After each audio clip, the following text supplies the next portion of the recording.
کہ اب یہ سائیکالوجی بلڈ کیسے کی جائے اس مٹیریلسٹک دنیا کے اندر جہاں پہ لوگ مٹیریلزم کو پرسیو کر رہے ہیں. آپ سائنس اور ریلیجن کی بات تو کرتے ہیں، بٹ میرا کوشچن یہ ہے کہ ایک ایسی دنیا کے لوگ یا میرے آس پاس چلے ایسی دنیا کے لوگ ہیں جو کہ مٹیریلزم کو فالو کرتے ہیں، فل اچھی گاڑی، اچھی جاب، اچھا پیسہ. اب ان کے اندر یہ سائیکی کس طرح بلڈ کی جائے جو آپ نے ابھی بات کی ہے. اچھا، پہلا تو کوشچن میرا یہ ہے. دوسرا یہ ہے کہ میں نے اپنی زندگی میں یا جس نے میرے اندر یہ سائیکی بلڈ کرنے کی کوشش کی ہے، جس شخص نے، میں اس کے پاس اپنا ایک مسئلہ لے کے گیا تھا، وہ دنیاوی مسئلہ تھا. اور پھر اس نے اس کو جسے کہتے ہیں کہ نا اس کا جواب، اس نے کہا کہ تمہارا دنیاوی مسئلہ اس طرح حل ہوگا کہ تم فلانی آیت کو پڑھا کرو، یا تم نا فجر کے بعد تک اشراق تک بیٹھو تو تم یہ پڑھو نا، اس مسئلے کو سوچ کے تمہارا وہ مسئلہ حل ہوگا. پھر میں نے وہی کیا جو اس نے کہا، میرا مسئلہ حل ہوا.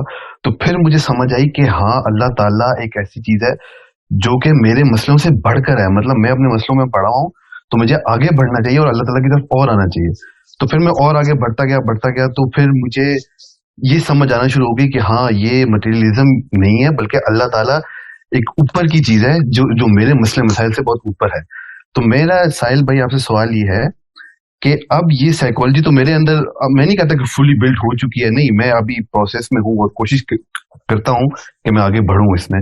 لیکن عام جنرل پبلک میں اور میرے اندر بھی، چلے میری مثال ہے، یہ سائیکی اب کس طرح بلڈ کی جائے کہ آپ کے مسئلے مسائل جو ہیں وہ حل. اب جس طرح ایک حدیث مجھے ایک سنائی کہ نا، ایک دفعہ ایک حضور پاک صلی اللہ علیہ وسلم کے پاس ایک نوجوان آیا، یا انہوں نے ایک نوجوان کو دیکھا کہ جو بڑا پریشان تھا، اور انہوں نے اس سے پوچھا کہ تم کیوں پریشان ہو؟ اس نے کہا کہ میں روزگار کی وجہ سے پریشان ہوں. تو انہوں نے اس کو کہا کہ انہوں نے کس کو ایک آیت اس طرح کی دی کہ تم فجر کی نماز کے بعد سبحان اللہ و بحمدہ سبحان اللہ العظیم استغفر اللہ یہ پڑھا کرو تو تمہارا اللہ تعالیٰ رزق کے دروازے ضرور کھولے گا.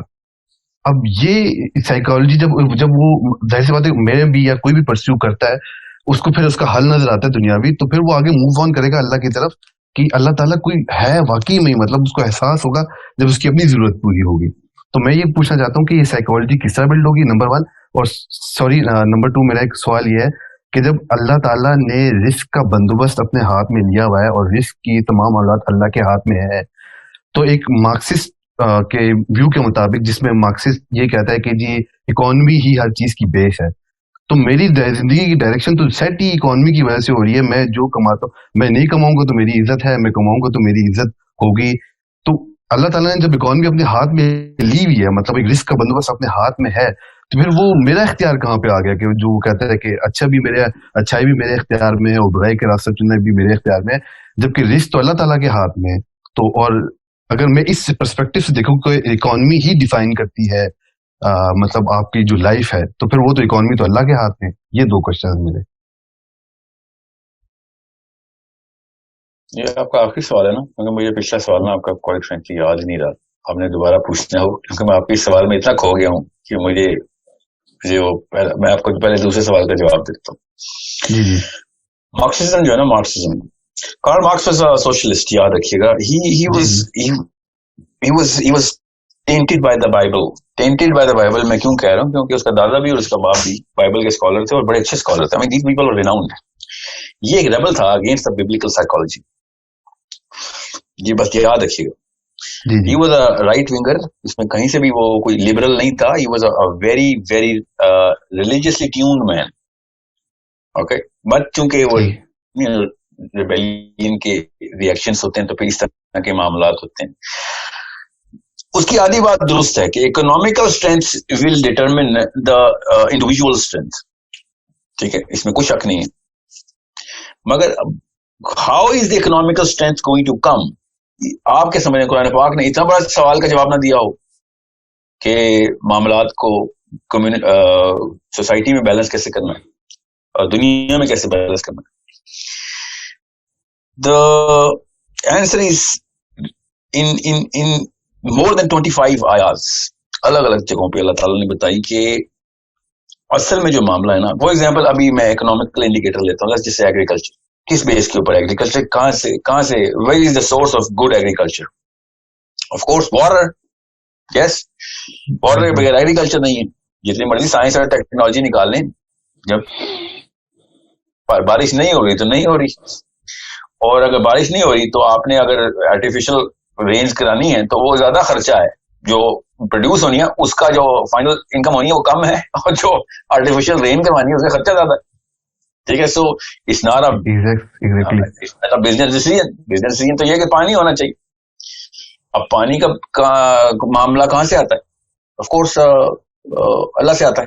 ٹھیک ہے، بارش نہیں ہوگی تو پھر ایگریکلچر کہاں سے ہوگا؟ We still are agriculture based plant. I know کہ جتنا بھی ہم اس کو سپریس کرنے کی کوشش کریں گے، industrial revolution actually nullify the very power of the agricultural resource of the planet, but we can't. I mean, this industrial revolution based on agricultural revolution کی آئی تھی. ساری بڑی انڈسٹری اصل میں فوڈ بیسڈ انڈسٹریز ہیں. تو نیچرلی جو ہے نا وہ سارا کا سارا معاملہ اللہ کی طرف لوٹایا جاتا ہے. وہ مانے یا نہ مانے، ان کو پتہ ہی ہے کہ جس چیز کو بھی وہ اللہ مانتے ہیں، جو جی جہاں سے بھی وہ کہتے ہیں بارش ہوتی ہے، ہمیں تو پتہ اللہ سے ہوتی ہے نا. وہ کہتے ہیں کہ جہاں سے بھی بارش ہوتی ہے اس کو ہم ابھی نہیں کنٹرول کر سکتے، مگر وہ ہاتھ سے گئی نا تو ایگریکلچر بیٹھ جائے گا. آبویسلی پھر انڈسٹریز بھی بیٹھ جائیں گی، آبویسلی پھر اکنامیکل سچویشن تباہ ہو جائے گی. اس کی مثال کیا ہے؟ افریقہ از دا بگیسٹ ایگزامپل، کہ جہاں پہ چونکہ میٹرولوجیکل ایشوز ہیں تو وہاں پہ قحط پڑا ہوا ہے. وہاں پہ کون سی انڈسٹری کو بیچاری کو ہم وہاں پہ کیا لگائیں؟ وہاں پہ تو قحط ہے. تو انڈسٹریل ریولوشن اگر اتنی بڑی اینٹی ہوتی تو افریقہ would have been the first and best business case study for all the industrialists, but they don't go there for a reason کہ وہاں پہ بیس نہیں ہے، جہاں پہ انڈسٹری کو ہم روح نہیں ہے انڈسٹری کی، which is the agriculture. Now اللہ تعالیٰ نے اس کی سائیکالوجی بڑی آسانی سے بلڈ کی، اور اللہ تعالیٰ نے کہا کہ اگر تم دین کی اقامت کرو نا تو میں اوپر سے بھی فوقہم اینڈ تحتہم، ان کے نیچے سے بھی رحمت آئے گی، اور پھر دیکھو یہ کہاں سے کہاں پہنچ جائیں گے. ٹھیک ہے، اللہ تعالیٰ نے باقاعدہ یہ اکنامیکل سولوشن دیا ہوا ہے، لٹرلی انہی الفاظ میں کہ پھر تم دیکھو، تم جو اتنے مارے پھر رہے ہو دنیا میں اپنی ریسورسز اکٹھی کرنے کے لیے، اقامت دین کا آرڈر دیتا ہوں تو تمہارے جو ہے نا معاملات کہاں سے کہاں پہنچ جاتے ہیں جب تم کرتے ہو. اور یہ ایک دفعہ کی کیس اسٹڈی نہیں ہے، نبی علیہ السلام کے ساتھ نہیں ہوا خالی ہے. اب نبی علیہ السلام نے اقامت دین کی تو حضرت عمر کے ٹائم کے بعد 15 سال کے اندر پوری دنیا کی ریسورسز ہمارے پاس آ گئی، اور جیسے ہی ہم نے اقامت دین چھوڑی وہ ساری کی ساری ریسورسز چلی گئی. یہ حضرت موسیٰ کے ساتھ بھی ایسے ہی ہوا. ٹھیک ہے، بنی اسرائیل کے ساتھ ایگزیکٹ سیم سائیکل رن ہوا، حضرت صالح کے ساتھ ایگزیکٹ سیم سائیکل رن ہوا، حضرت ابراہیم کے جتنے بھی لینیج میں جتنے بھی معاملہ، حضرت یوسف کے ساتھ ایگزیکٹ سیم سائیکل رن ہوا. حضرت یوسف کی تو بہت تفصیل ہے نا، تو ہر بندے کو پتا ہے، سارا کا سارا سائیکل رن ہو گیا. حضرت یوسف نے کیا مانگا تھا؟ معدنیات مانگی تھی اور ایگریکلچر مانگا تھا نا مصر کے شاہ سے، یہ دو میرے ذمہ لگا پھر تو دیکھ. اور پھر حضرت یوسف نے پھر the whole psychology is pretty clear کہ اگر دین کا سسٹم نافذ کرنے کی کوشش کرو گے تو پھر ایگریکلچر کہاں سے کہاں پہنچ جائے گا. آف کورس فوقہم اور تحتیک کا مطلب خالی ایگریکلچر تو نہیں ہے نا. ٹھیک ہے، بہرحال اگر آپ صرف ایگریکلچر بھی لے لیں، جیسے ہم pure Marxist and I'm saying, you know what, okay, let me just implement Islam. What is the first thing I'm going to see? And then I'll be literally getting the answer کہ سب سے پہلے تو بارشیں شروع ہو جائیں گی، اور تیری جو فوقہم اور تحتی زمین سے تیری پروڈیوس نکل آئے گی نیچے سے. ٹھیک ہے، اب کہانی ختم ہو گئی. اب جتنے بھی یہ لیفٹ ونگرز ہیں نا، اسپیشلی یہ جو مارکسسٹ ہیں، وہ مجھے کہتے ہیں کہ یعنی عرب کے لیے تو ایگریکلچر بہت بڑی چیز تھی نا، وہ صحرائی بدو تھے، اس لیے اللہ ان کو یہ باتیں کر رہا تھا. مطلب یہ اللہ تعالیٰ کو بھی نا کسی ایک کمپارٹمنٹ میں سیٹ کرنے کی کوشش کرتے ہیں، ان کو اللہ نہیں سمجھ آئے گا کہ اللہ تعالیٰ کے نعوذ باللہ صرف ایگریکلچر اللہ کسان ہے. یہ ان لوگوں کو اتنی سمجھ نہیں آ رہی کہ اللہ تعالیٰ is talking about every single thing that can come from above اور بینیتھ، چاہے وہ میٹلز، گولڈ، سلور اور whatever they are into right now, because gold کے اوپر اکانومی سیٹ ہے نا ہماری. تو تحت میں گولڈ کیوں نہیں ہے بھائی؟ وہ بھی زمین سے نکلتا ہے، خالی گندم تو نہیں نکلتی زمین سے، سونا بھی زمین سے نکلتا ہے. ہمارا ڈالر کا جتنا بھی فوریکس کا سارا نظام ہے بولین بیسڈ ہے. بولین کیا ہے؟ سونا کتنا ہے کسی ملک کے پاس، اس کی کرنسی کو ہم انفلیشن کنٹرول کیسے کرتے ہیں؟ وائی ڈو یو تھنک سونے کے اوپر اتنے بینز اور امپورٹس کے اوپر یہ لگا ہوا ہے ایکسپورٹ پہ معاملہ؟ Every country is running on the kind of reservoir of gold that they have. Where does the gold come from? It comes from underneath the planet. Yes. So